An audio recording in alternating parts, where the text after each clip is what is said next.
오늘의 말씀은요, 출애굽기 3장 1절에서 5절 말씀인데 우리 한 목소리로 5구절 합독하겠습니다. 시작.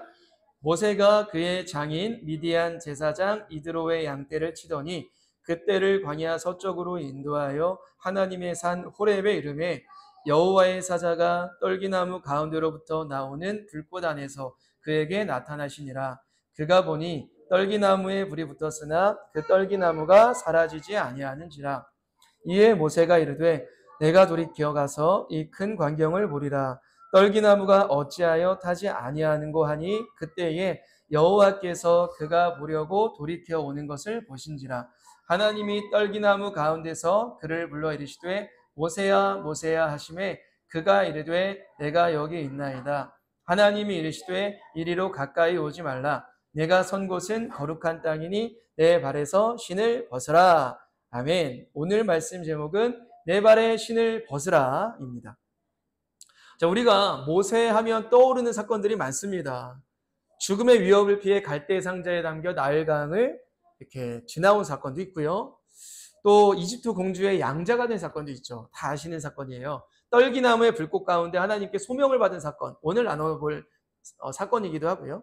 그리고 10가지 재앙 사건, 유월절 사건, 홍해가 갈라진 사건, 광야에서 불기둥, 구름기둥에 따라 이동한 사건, 만나와 메추라기 사건, 반석에서 물을 낸 사건, 십계명을 받은 것, 성막을 지은 사건, 제가 쭉 나열했는데 이것은 다 출애굽기의 이야기이기도 해요.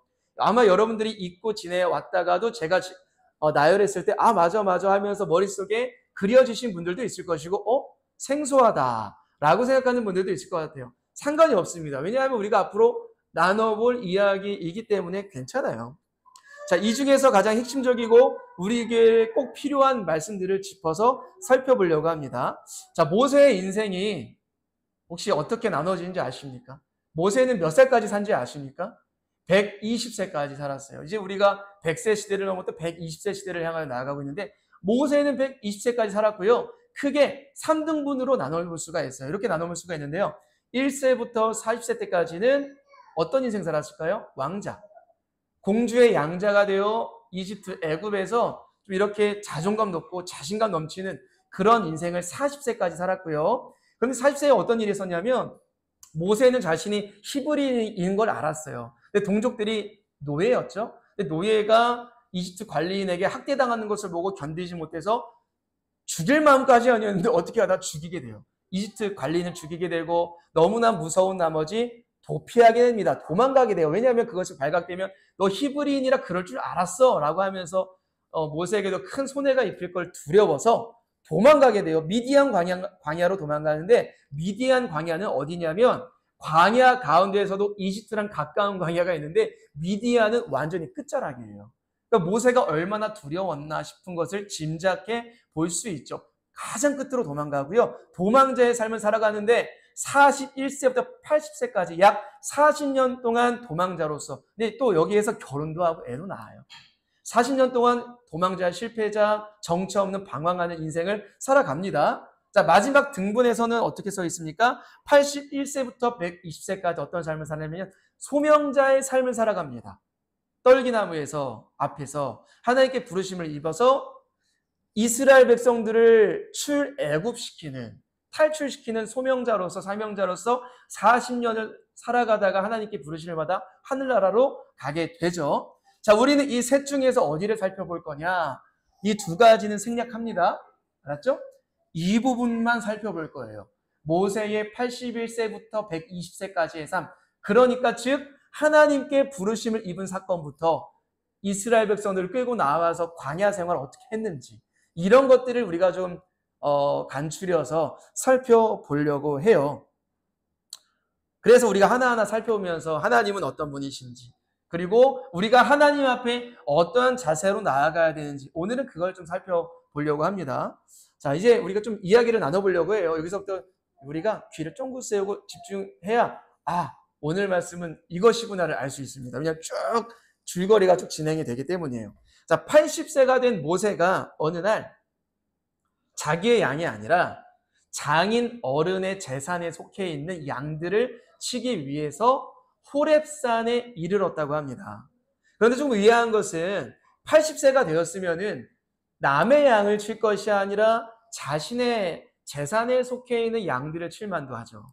그런데 아직 모세는 80세가 되었음에도 장인 어른인 이드로, 이름이 이드로예요. 이드로의 재산을 관리 감독하며 좀 도와주며 독립하지 못한 장인 어른의 그늘 아래 살고 있는 삶을 살고 있습니다. 이 장면을 통해 우리가 모세의 삶이 어떠했는지 조금은 유추해 볼 수가 있어요. 40년 동안 이집트의 왕자로 살다가 하루아침에 도망자가 되어서 광야에 살아간다는 것은 결코 쉬운 일은 아니었을 거예요. 적응하기도 어려워요. 그리고 늘 두려워요. 나를 잡으러 오진 않을까. 이러한 삶을 살아갔다는 거예요. 광야에서 결혼도 하고 아이도 낳았지만 모세는 80세가 되었음에도 정처 없는 삶, 목적지가 어디인지 모르는 삶, 방황하는 삶, 이러한 삶을 살고 있었다는 겁니다. 아직도 장인의 양을 치는 자신을 보며 하루하루 무기력하고 떨어진 자존감과 자신감을 붙들며 살아가고 있었을 거예요. 왕자로서의 자신감이 넘치는 삶은 하나도 찾아볼 수가 없어요. 모세의 모든 이빨이 빠진 상태예요. 자신감 넘치고 내가 누군데 이러한 것들이 하나도 없었다는 것입니다.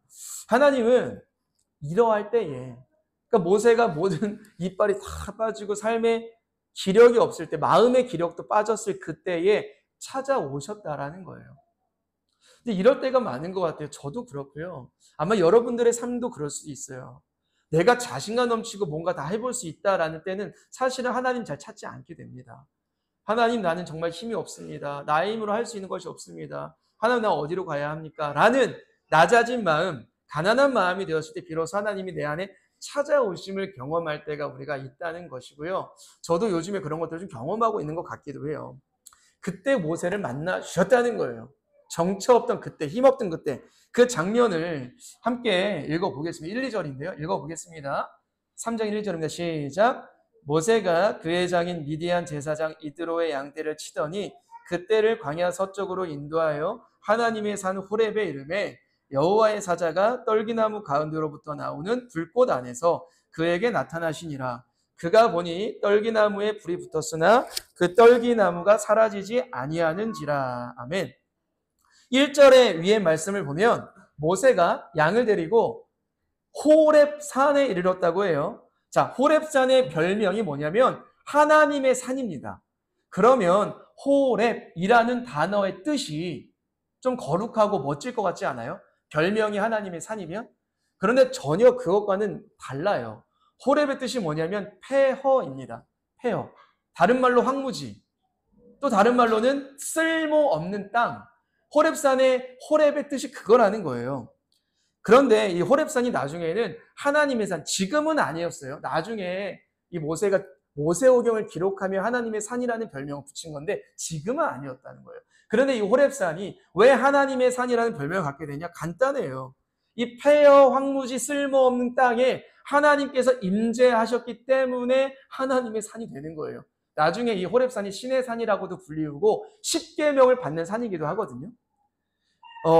하나님은 화려하고 멋진 땅, 비옥한 땅에만 임하시는 분이 절대 아닙니다. 오히려 아무도 가치 없게 여기고 폐허처럼 여기고 황무지처럼 여기는 그곳에 임재하셔서 그것을 회복시키시고 변화시키셔서 하나님 나 자신만 생명의 하나님이라는 것을 보여주시기를 기뻐하시고 즐겨 하시는 분이에요. 예수님도 똑같아요. 예수님이 이 땅에 오셨을 때 어디에 임하셨습니까? 이 땅에 육신을 입고 가장 이스라엘 가운데 촌 중에 촌, 아무도 알아주지 않았던 그 땅 베들레헴에서도 또 마구간에 있는 말 밥그릇에서 예수님은 임재하셨죠. 임하셨죠. 아무도 인정하지 않는 나사렛이라는 동네에서 사역을 하시기도 하셨다는 거예요. 그리고 사람들로부터 죄인 취급을 받던 자들에게 나아가세요. 병자들에게 나아가세요. 그들에게 생명의 복음과 능력으로 폐허와 같던 호렙과 같던 황무지와 같던 그들에게 찾아가셔서 그들의 영혼과 육신의 생명을 불어넣으시죠. 예수님께서. 우리 주님도 하나님과 똑같은 분이셨고 그렇게 사역을 하셨다는 거예요. 그런 분이 있을 것 같아요. 여러분들뿐만 아니라 이 영상을 몇 분이나 보신지 이런 이 영상을 보시는 분 이런 말 하잖아요. 목사님들이. 아무튼 우리의 마음 가운데 너무나 어렵고 황무지와 같은 분들이 계실 것 같기도 해요. 때로는. 지금은 아닐지라도 앞으로 어떠한 때에는. 그렇다면 사실 그때가 하나님이 호렙과 같은 우리에게 임하시기 좋은 때이기도 해요. 하나님의 생명과 능력과 복음을 경험하기 좋은 때가 내 상태가 호렙과 같은 그때 임하시기 좋아하신다는 거예요. 여러 일들로 지치고 고나여 무기력하고 정처 없는 삶을 살아가는 느낌, 그때가 바로 하나님께서 임재하실 때인데 오늘이 그날이면 어떨까라는 생각을 해요. 그럴 때가 오늘일 수도 있고 아닐 수도 있지만 한번 기대는 해보시는 게 어떨까요? 내 마음이 그렇다면, 내 삶이 그렇다면. 자, 모세가 양들을 데리고 호렙산에서 이동하던 중 이 그림에 보시면 기이한 장면을 목격하게 돼요. 2절에서 보면 어떤 나무가 나오냐면 그 유명한 떨기나무가 나옵니다. 떨기나무가 뭔지 아시나요? 우리나라로 따지면 가시나무예요. 그냥 가시나무인데 조금 더 큰 가시나무라고 생각을 하시면 됩니다. 앙상이에요. 아무도 찾아주지 않는 나무가 떨기나무입니다. 호렙과 같아요. 그냥 말라 비틀어진 나무고요. 뜨거운 태양빛에 바싹 말라버리면 어느새 불이 붙어가지고 타버리는 나무입니다. 흔하디 흔한 나무예요.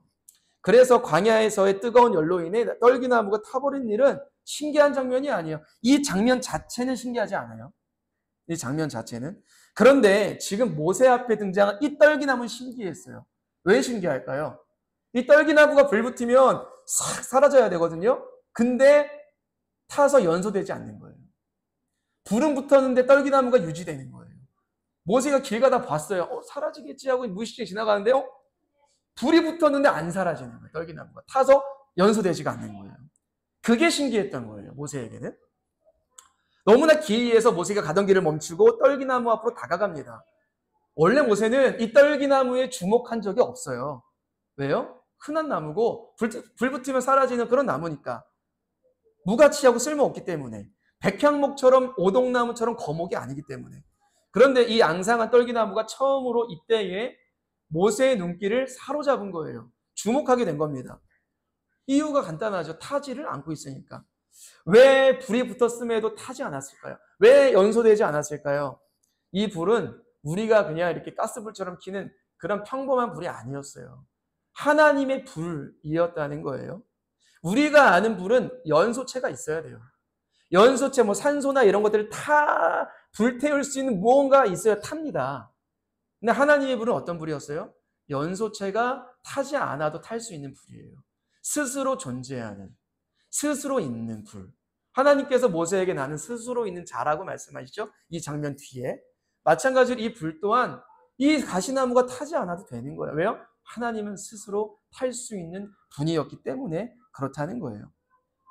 지금 모세가 보고 있는 이 불은 하나님의 임재를 보여주는 불인데 2절에 보면 여기 다시 한번 볼까요? 2절 말씀 여기 보면은 여호와의 사자라고 하죠. 여호와라고 안 하고 여호와의 사자가 떨기나무 가운데로부터 나오는 불꽃 안에서 이렇게 나타나셨대요. 모세에게 나타나셨다라고 합니다. 그런데 2절에서는 분명히 여호와의 사자라고 해놓고선 4절을 보면 다시 이렇게 말을 바꿉니다. 어떻게 바꾸냐면 제가 읽어드릴게요. 여호와께서 그가 보려고 돌이켜 오는 것을 보신지라. 하나님이 떨기나무 가운데서 그를 불러 이르시되 모세야 모세야 하시매 그가 이르되 내가 여기 있나이다. 2절에서 분명 여호와의 사자라고 해놓고선 이제는 여호와 또는 하나님이라고 바꿔서 부르고 있어요. 이 존재가 누구일까? 여호와의 사자이면서도 하나님 모세 앞에 보여지게 나타난 이 존재는 누구일까? 한번 여러분들이 한번 유추해 보시면 좋을 것 같아요. 나중에 설명할 일이 있으면 좋겠는데요. 유추해 보세요. 근데 뭐라고 불렀어요? 도망자야 도망자야, 노인아 노인아, 또는 실패자야 실패자야라고 부르신 게 아니었어요. 뭐라고 부르십니까? 이름을 부르십니다. 이름은 이스라엘 민족에게 있어 굉장히 엄청나게 중요한 하나의 상징적이기도 해요. 그 사람의 모든, 우리나라도 이름 중요한 것처럼 그들에게는 그 사람의 인격과 자아와 그 사람 자신 자체를 나타내는 게 이름이기도 해요. 그러니까 하나님은 80세가 된 모세를 지금까지 계속 눈여겨 보셨다는 의미입니다. 모세야 모세야 부르시는 거예요. 인격적인 첫 만남을 만들어 가십니다. 그런데요, 우리가 한번 생각해 보는 거, 왜 하필 하나님께서 다른 것도 아니고 떨기나무에 불이 붙어서 이렇게 모세에게 나타나셨을까요? 왜 그랬을까요? 왜? 이 떨기나무는 사실 이 모세를 보여주는 나무예요. 모세의 상태, 모세의 마음, 모세의 상황, 거울처럼 보여주는 게 떨기나무예요. 호렙과 떨기나무가 다 모세를 상징합니다. 마음 폐허갖고 황무지어갖고 떨기나무, 사람들이 가치없게 여기고 쓸모없게 여기고 아무도 알아주지 않는 모세의 그러한 상태를 자화상을 보여주는 게 떨기나무였다는 거예요. 또한 모세만이 아니에요. 이집트에서 정처 없이 노예 생활을 하고 있는 히브리인들, 이스라엘 백성들의 자화상을 보여주는 게 떨기나무, 호렙산이기도 합니다. 하나님이 어디에 임재하셨어요? 호렙산에 임재하셨고 떨기나무에 임재하셨어요. 앞으로 누구에게? 호렙과 같고 떨기나무 같은 모세에게, 그리고 나아가 이스라엘 백성에게, 그리고 나아가 저와 여러분에게 하나님께서 예수 그리스도 안에서 우리에게 임재하실 것을 보여주는 사건이라는 거예요. 지금 100만 명이 넘는 이스라엘 백성들은 노예로서 이집트에서 벽돌을 굽고 람세스를 지으며 살아가고 있습니다. 람세스를 지금 살아가고 있습니다. 날마다 괴로움에 시달리고 있습니다. 마치 떨기나무와 같아요. 근데 모세야 내가 너를 안다라고 하는 거예요. 아무도 너를 찾지 않던 이 떨기나무에 내가 불로 임하면, 아무도 찾지 않은 떨기나무에 내가 불로 임하면 이 떨기나무는 그 어떤 거목보다 더욱 특별하고 내게 쓰임받는 나무가 된다. 근데 중요한 건 그 나무의 화려함과 어떤 존재의 능력이 아니다. 내가 함께 하느냐, 내가 불로 임하느냐, 불로 임하지 않느냐, 내 성령의 불이 그 사람에게 있느냐 없느냐가 중요하다 라고 하나님께서 말씀하시는 거예요. 모세만 떨기나무와 같이 초라한 자였을까요? 아니에요. 예수님의 제자들도 똑같았어요. 떨기나무와 같은 인생을 살고 있던 자들이었잖아요. 마태, 세리로서 사람들에게 죄인 취급을 받던 마태 아니었습니까? 마태. 레위, 그 전에 레위라는 이름으로 불리었었죠. 또 누구예요? 예수님께서 찾아가셨을 때 마음의 폐허와 같던 자들이 누구였습니까? 베드로, 요한, 야고보, 이런 자들 아니었습니까? 바돌로메, 도마, 이런 자들이 아니었습니까? 이러한 자들이 예수님 만나고 변화되잖아요. 근데 이들이 진짜 변화되었고 이들이 정말로 성령의 불로 태워진 때는 언제였습니까? 그들이 예수님이 십자가에 죽으시고 부활하셔서 승천하신 뒤에 마가의 다락방에서 오순절날 모세와 같이 성령의 불로 성령께서 임재하실 때 그 불을 받고 이들이 정말 성령의 사람이 되어 복음만 전파하는 자로서 많은 자, 모세와 같이 많은 사람들을 죄에서 구원하는 통로의 역할로서 쓰임받은 게 그들이 성령의 불을 받았을 때이지 않았습니까? 떨기나무와 같은 자들에게 임재하셨다는 거예요. 이 예배 시간은 어떤 시간일까요? 사실은 그냥 간단하게 표현하면 불 받는 시간이에요. 막 부흥사님 그런 거 얘기하는 게 아니라 성령의 불을 다시 한번 내 마음에 확 입혀서 세상 가운데 나아가서 이 불을 전달하는 우리의 역할이 있거든요. 그러니까 사실 예배 때 성령의 불 받지 아니하면 우리가 이겨낼 재간이 없습니다. 세상에서. 감정에 휘둘리고 상황에 휘둘리는 우리 자신을 보게 돼요. 의지가 우리가 이렇게 여러분들 무시하는 게 아니라 인간의 의지가 강하지가 않아요. 그토록 강하지가 않습니다. 무엇이 우리를 강하게 만드냐? 그리스도인은 성령의 불밖에 없어요. 모세와 같이 모세를 확 일으켜 세워서 바로 앞에 서게 한 게 뭐예요? 성령의 불이거든요. 하나님의 불 받았을 때 바로 앞에 나아가 우리가 바로의 권세를 압니까? 그냥 저 북에 있는 그 사람보다 훨씬 더 강력한 권세를 갖고 있던 게 바로 아니었습니까? 근데 어떻게 서요? 그 앞에 모세가. 바로 즉사당할 수 있는데. 하나님의 불을 받자 용감하게 나아가는 것이죠. 지금 모세가 하나님의 불 앞에 섰습니다. 이제 떨기나무에 붙은 하나님의 불이 모세에게 임하여서 모세의 태워질 것들을 태우실 거예요. 두려운 마음, 패배자의 마음, 완량한 왕년에 갖고 있던 그 왕자의 자존심, 이러한 것들을 태워버릴 거예요. 그리고 하나님의 사람으로 하나님께서 사용하실 겁니다. 모세만 그런 게 아니에요. 저는 오늘 저도 그랬으면 좋겠고 여러분도 그랬으면 좋겠어요. 나이가 중요하지 않다는 걸 반증하는 거예요. 여러분들 지금 30대죠. 저도 30대인데 20대 초반에 청년이 이런 말을 하면 어때요? 나 스펙도 없고 요즘에 난 어떻게 살아야 되냐. 하경 자매님께 와서 얘기하는 거야. 누나, 나 20대 중반이나 됐어. 나 인생 끝났어. 나 지금 영어 점수 이거밖에 안 돼. 살아갈 재간이 없네. 어떻게 하지 누나? 이런 말하면 마음이 어떨 것 같아요? 안타깝죠. 그래 너 아직까지 스펙이 없냐? 너 망했다. 이게 아니라 야너 나이를 20대 중반 야 뭐 이럴 거 아니에요. 하나님의 눈에도 마찬가지예요. 모세의 나이가 분명 인간적인 눈으로는 노인이었지만 하나님께서 임하시면 능치 못할 일이 없는 게 모세의 나이였다. 그럼 우리 또한 마찬가지다. 라는 거예요. 중요치 않다는 거예요. 우리가 생각하는 기준들이. 하나님 앞에서는 성령의 불 앞에서 불이 딱 임하시기 전에 너 뭐 쌓았냐 안 쌓았냐, 스펙 쌓았냐 안 쌓았냐, 돈 얼마 갖고 있냐, 건강하냐 안, 이거 중요하게 따지지 않는다는 거예요. 성령의 불은 그것을 따지지 않습니다. 내 안에 정말 하나님을 받아들일 마음의 준비가 되었는가, 내 마음이 겸손하게 주님을 마주할 준비가 되었는가, 이것을 하나님께서 보신다라는 거예요. 다 그랬어요. 모세, 기드온, 다윗도 그랬죠. 예수님 제자들도 그랬죠. 다 가난한 마음의 상태가 되었을 때 임재하셨다라는 것입니다. 저도 매일의 삶에서 저의 부족함을 발견해요. 어떤 한계들을 발견할까요? 건강의 한계점들을 발견합니다. 건강이 막 이렇게 막 엄청 좋은 건 아니잖아요. 자원의 한계도 발견해요. 생각의 한계, 지식의 한계, 인내의 한계, 이게 제일 힘들어요. 인내심의 한계를 발견합니다. 더 힘든 거 사랑의 한계, 사람 사랑의 한계. 이것들을 날마다 발견해 갑니다. 이 모든 것들 앞에 마음이 무너져 힘겨울 때가 많아요. 하지만 그때마다 말씀하시죠. 한빈아, 모세야 부르신 것처럼 한빈아, 언제까지 너의 그런 알량한 능력들을 의지할 것이냐. 그러한 부족함을 발견할 것이냐. 그러면 언제까지 넘어질 것이냐. 내가 너와 함께하면, 나의 불이 너에게 임하면 그런 것들을 태워버리고 내가 너를 쓰길 원한단다. 라고 하나님께서 내 안에 말씀하십니다. 내가 너와 함께하면 능치 못할 일이 없단다. 사람 사랑하는 거, 인내심, 뭐 생각의 한계, 내가 너와 함께하면 내가 너에게 해야 될 말들과 사랑하는 마음과 인내심, 이런 것들을 내 안에서, 너 안에서 내가 임재하여 부어줄게 라고 말씀하시는 거예요. 우리의 인생이 황무지와 같은 호렙과 같이 느껴진다 해도, 앙상한 떨기나무와 같이 때로는 초라하게 느껴진다 해도 하나님 편에서는 이 모든 것들이 하나도 문제가 되지 않는다는 거예요. 하나님 말씀 한마디면 호렙이 그 어떠한 산보다 나무와 풀이 우거진 생명의 산이 될 수가 있고요. 사막과 광야의 차이점을 아십니까? 광야는 그래도 물이 좀 있대요. 광야는.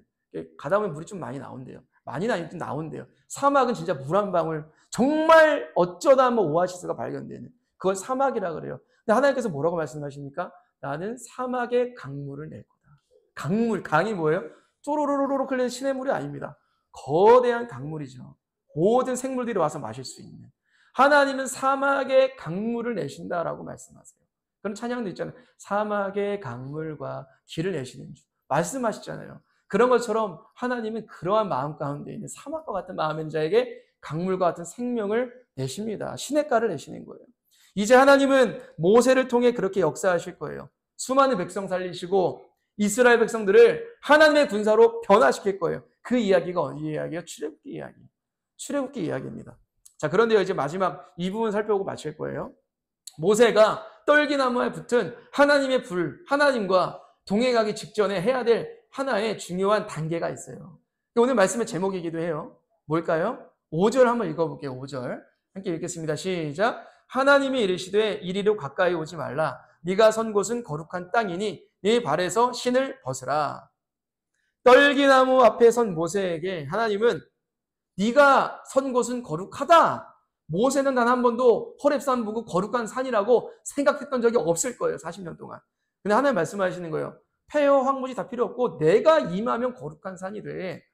무슬림 땅, 점집이 무성한 땅, 아니 내가 그곳에 임재하면 그곳은 거룩한 땅이야. 왜요? 하나님이 다 창조한 땅이니까. 하나님 임재하시면 됩니다.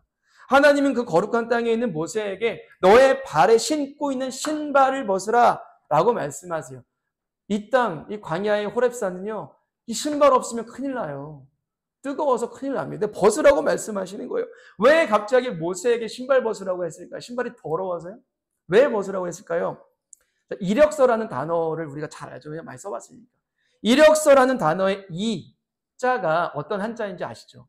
어떤 한자일까요? 신발 이자예요. 신이자. 그러니까 그러니까 이력서라는 말을 직역하면 내가 신을 신고 살아온 삶의 모든 내력들이라는 뜻이잖아요. 그러니까 하나님이 모세에게 신발을 벗으라는 이유는 네가 지금껏 살아온 80년 여정 가운데 애굽에서 배운 지식과 능력, 네가 의지했던 것들 다 벗어버리고 또한 40년 동안 광야에서 도망자로서 패배자로서 정처 없이 방황하며 살아왔던 그 삶의 신발도 벗어버리자. 너가 너 자신을 의지했던 것들, 그 알량한 지식과 알량한 지혜들까지도 하나님 앞에서 벗어버리자. 그리고 다시 시작하자. 거듭난 하나님의 사람으로 살아가자라는 뜻입니다. 너의 제된 가치가 헛된 기준, 네가 의지하는 경험들을 벗어버리자. 무장해제하여 내 앞에 서라. 그럼 내가 너에게 임재할 수 있다. 내가 너의 삶을 컨트롤하기 원한다. 라고 하나님께서 말씀하시는 거예요. 이런 자를 안 쓰세요. 하나님, 나 지금까지 열심히 살아왔고 많이 쌓아오려고 지식이 많고 나는 백그라운드가 있고 나는 괜찮습니다. 저에게 임재해 주세요라고 하면 하나님은 그래, 아직도 너는 멀었다라고 하시는 거예요. 너의 부족함, 너의 마음, 그것이 가난해질 때까지 파산한 상태가 될 때까지 난 기다리겠다. 그제서야 하나님 그 사람을 통하여 역사하시고 하나님 홀로 영광 받으실 수 있다라는 거예요. 안 그러면 내가 한 거죠. 내 힘 가운데 하나님이 플러스가 돼가지고 내가 좀 잘 살아온 것이죠. 그건 하나님 원하지 않는다라는 거예요.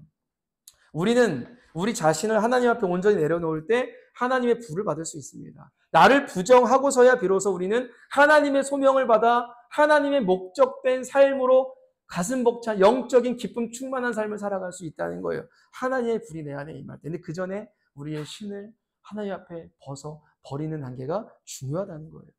마가복음 8장 34절에서 뭐라고 하냐? 누구든지 나를 따라오려거든 자기를 부인하고 자기의 신발을 벗어 버리고 자기의 십자가를 지고 나를 따를 것이니라, 좇을 것이니라. 자기 부인이 뭐예요? 신발을 벗어 버리는 사건 아니겠습니까?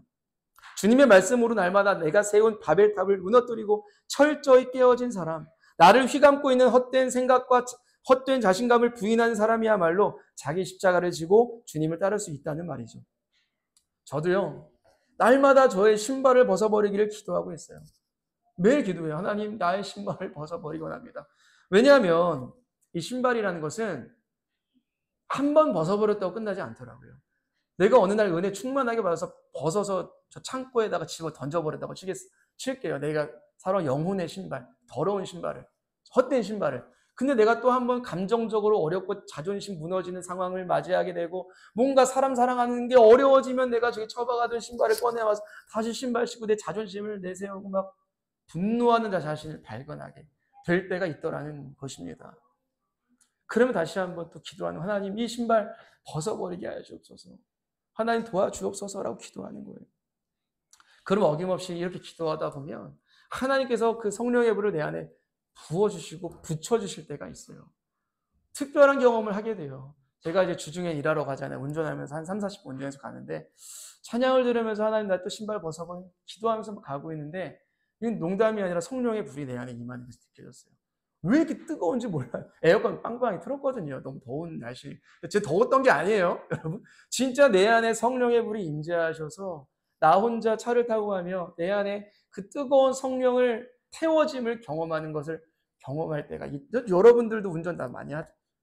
우리 지연자매는 하나 모르겠지만 운전을 경험할 때 찬양을 좀 틀어놓고 기도하면서 가보세요. 하나님, 내가 오늘 직장 생활하며 감정에 휘둘리지 않기 원합니다. 사람에게 지지 않기 원합니다. 사랑으로 품기 원하고 하나님 말씀 앞에 초월하는 인생, 주님의 십자가를 통하여 능력 있는 삶을 살아가기 원합니다. 내 신발을 벗어버리고 성령의 불 날 태워주세요 하면은 하나님이 어느새 부흥회를 허락해 주세요. 그때 그러한 것을 경험해 보시기 원합니다. 저도 매일매일의 삶의 간증이 있어요. 좀 그런 것 같아요. 맨날 교회에서만 그 전임 사역자, 부교역자 때와 지금 주중에 또 이렇게 어떻게 세상 일을 하잖아요. 세상 일이라는 단어 안 좋은 단어인데 이해하기 쉽게 말씀드리는 거예요. 많은 사람들을 이렇게 내가 목사인 줄 모르고 이렇게 살아가는 이렇게 사람들과 조우하며 살아가잖아요. 쉽지 않더라고요, 진짜. 목회만 제일 어려운 게 아니, 목사님도 그러잖아요. 목회가 제일 어려운 게 아니, 세상 일 진짜 어려운 걸 경험해, 감정적으로 막. 근데 기도하면서 어떤 사람 만났어요, 최근에. 어떤 분을 만났는데, 세상에 너무 뒹굴고 세상에 너무 젖고 있는 게 너무 마음이 지금 좀 어려운 것 같다라고 얘기하더라고요. 물론 그 의미가 그거였죠. 세상에 젖고 있어서 하나님과 멀어진 것 같다. 이런 의미겠지만 이렇게 말씀을 드렸어요. 교회에서만 계속 머물리면서 우리가 그냥 은혜 받는 것보다는 세상에 뒹굴면서 그 안에 주님을 찾고 자기를 부인하며 자기 십자가를 찾는 삶이 찐 그리스도인 같다. 라는 게 제 마음에, 옛날에는 이게 약간 피상적인 저의 조언이었겠지만 지금은 진짜 삶의 조언이 나오는 거예요. 왜? 저도 겪고 있으니까. 세상이 쉽지 않다는 걸 매일마다 깨닫고 있기 때문에. 그래서 저는 이 세상에서 정말 그리스도를 살아간다는 것, 여러분과 함께 훈련받고 있는 거예요. 저도 쉽지 않더라고요. 그 안에 그리스도를 찾고 성령의 불을 의지하며 살아간다는 것. 저도 그것을 경험하며 살아가고 있습니다. 선택하는 거죠. 떨기나무와 같은 나에게 임하신 하나님의 불을 의지할 것인가, 나의 능력, 나의 생각, 나의 말발을 의지하며 살아갈 것인가. 저는 저만 이 경험을 하길 원치 않아요. 성령의 불 받고 하나님 안에 승리하는 경험을 여러분들도 가정에서, 직장에서, 교회에서, 지인들과의 만남을 통해서 그리스도를 찾아보세요. 불을 경험해 보세요. 축복합니다. 여러분들이 있는 그 땅이 거룩한 땅이에요. 왠지 아세요? 내 안에 그리스도가 있으니까. 여러분들이 밟는 모든 땅이 성소입니다. 호렙만 그런 것이 아니에요. 내 안에 그리스도가 있으면 가정, 직장 모든 것이 거룩한 곳, 이 고니 오피스도 거룩한 곳입니다. 우리가 그것을 망각하고 우리 자신을 의지하면 하나님 없이 앙상한 영적 떨기나무와 같습니다. 세상 기준으로 능력 있고 많은 것을 소유할지라도 하나님 없는 삶은 주님의 눈으로는 호렙과 그냥 폐허고 그냥 떨기나무예요. 하나님은 그곳에 임재하신 변화될 수 있다는 것이죠. 모세와 같은 자만 능력 있게 쓰임받지 않습니다. 저와 여러분들도요. 모세와 같이 구원해야 될 영혼들이 너무나 많은 거 맞죠? 모세가 수백만 명 있었다거나 수백만 명까지는 아닌데 그게 아니죠. 수백만 명보다 귀한 영혼들이 내 안에, 내 주변에 있지 않겠습니까? 가족들, 친구들 여러 가지 있지 않겠습니까? 우리가 어떻게 하면 그들에게 복음 전할 수 있습니까? 의지로는 안 되죠. 모세와 같이 하나님의 불 받고 나아가는 거예요. 여러분들 그렇잖아요. 복음 전하는 게 두렵잖아요. 바로 앞에 서는 것처럼. 그렇지 않습니까? 근데 뭘밖에 없어요? 모세도 처음에는 계속 생떼 부렸어요. 하나님 왜 쓸만한 자를 쓰십시오. 난 못 갑니다. 능력 없습니다. 말할 바 없습니다. 나 힘 없습니다. 하나님 말씀하시죠. 약간의 노하면서 말씀하시죠. 내가 너와 함께하면 능치 못할 일이 뭐냐. 그래 아론을 붙여줄게. 아론 말 잘하는 거 내가 알고 있다. 이러면서 도울 자도 붙여주시면서 복음 전하게 하시는 것처럼 하나님의 불이 내 안에 있을 때 세상에 나아가 그리스도인답게 살아갈 수 있다는 것입니다. 그래서 우리가 또 이렇게 기도하면 좋겠어요. 하나님, 우리가 또 한 주간 살아가며 우리의 헛된 생각의 신, 감정의 신발, 나를 무너뜨리는 여러 가지 신발들을 벗어버리기 원합니다. 헛된 자화상을 벗어버리기 원합니다. 나를 주인 삼은 신발을 벗어버리고 하나님의 복음의 신을 신게 하여 주옵소서. 능력의 불을 받게 하여 주옵소서. 주님께 쓰임받는 삶을 살아가는 우리 모두가 되게 해달라고 이 시간 함께 기도하고 또 예배를 마치면 좋겠습니다.